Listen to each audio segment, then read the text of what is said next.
eventually got back to my apartment, where I immediately called my mom to come get me. I was in no shape to be alone with everything that had happened to me.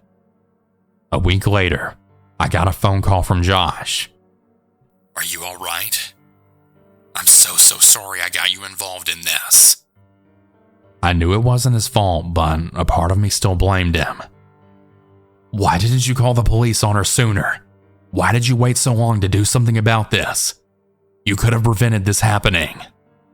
As much as I felt bad for him, all I could think about was correlating all the bad stuff that happened with him, and I knew I couldn't risk being with him. I apologized, but I told him I couldn't have anything to do with him after all this.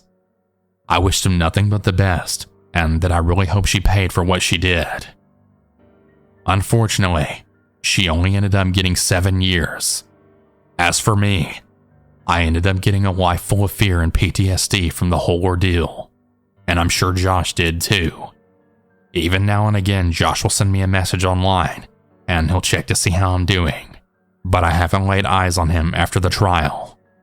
He moved away after the event. Buck ended up passing away last year, according to him when we last spoke.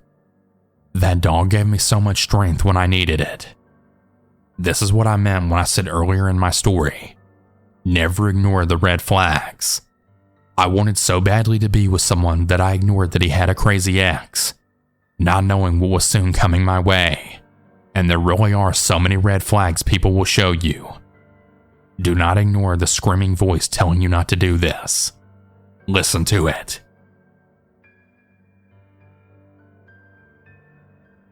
"12 years ago, I was a high school graduate. I definitely fell in with the wrong crowd, and I made sure to graduate. I had just gotten out of an emotionally abusive relationship, and one of my girlfriends asked me if I wanted to go out and get my mind off things. We weren't old enough to drink, not that it stopped us, but we decided to go hang out at a park just outside of town and hike some trails. We arrive at this park, and she then surprises me with 2 of her friends that I've never met. Young, about our age, and they had the attractive bad boy type look. My weakness at the time, of course. Right away, one guy walks right over to me, and he introduces himself. We'll call him Mark. He's immediately forward. I'm vulnerable. I don't even know or care what the red flags are at the time. I ate that attention right up. He loved to party, smoke, and drink. I considered this light stuff. I was basically about the same things, so we immediately became inseparable. During this time, I began to notice some weird things that I'd never seen before. Mark would disappear while I was asleep. Sometimes my car would be gone, and my wallet too.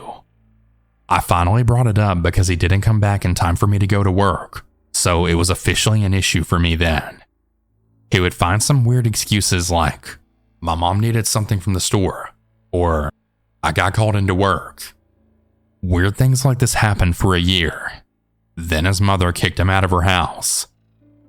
I was living with my parents at the time as well, so I asked them if he could come stay for a bit, and they agreed because my parents are good people. My dad and his wife aren't poor, but they aren't rich. As Mark stayed at our house, we noticed all sorts of things disappear. Same stuff with my car, and never telling me where he was going or asking to use it. I needed to know what was going on, so I tore my bedroom apart.